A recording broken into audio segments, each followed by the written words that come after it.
અને મહત્વપૂર્ણ સમાચારો પર નજર કરીએ તો બનાસકાંઠાના કસલપુરા આંગણવાડાનો રોડ બનાવવા માટે માંગ કરવામાં આવી છે। બંને ગામોને જોડતો 2 કિલોમીટર રોડ અત્યંત જર્જરિત હાલતમાં છે, તેથી વાહન ચાલકો ભારે મુશ્કેલીમાં મુકાતા હોય છે। રોડ બનાવવા માટે ગ્રામજનો દ્વારા તંત્રને વારંવાર રજૂઆત કરવામાં આવી છે, છતાં પણ કામગીરીનો અભાવ જોવા મળતા હવે મીડિયા સમક્ષ માંગણી કરવામાં આવી છે।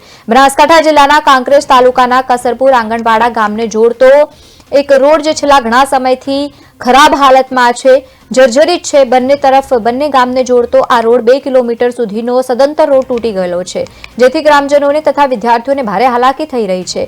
વાહન વ્યવહારમાં પણ મુશ્કેલીનો સામનો કરવો પડી રહ્યો છે। ગ્રામજનો દ્વારા વારંવાર પાટણ લોકસભાના સાંસદ ભરતસિંહ ડાભીને પણ રજૂઆત કરવામાં આવી, છતાં પણ રોડનું સમારકામ ન કરાતા અને રોડ ન બનાવતા ગ્રામજનોએ હવે મીડિયા સમક્ષ પોતાની વાત મૂકી છે।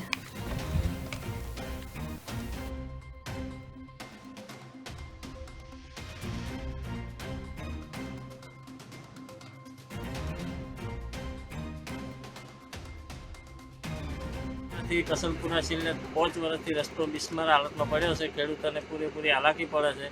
એસટી બસ, દૂધના ટેમ્પ, ગાડીઓ કોઈ પણ રીતે જઈકતા નથી। ઉંદરા થઈને ઓગણવાડા આવવું હોય તો કસલપુરાના લોકો આવે છે। ઓગણવાડાથી કસલપુર રોડ આવેલ એના માટે રજૂઆત વારંવાર કરેલ, સરકારશ્રીએ કોઈ સાંભળેલ નથી।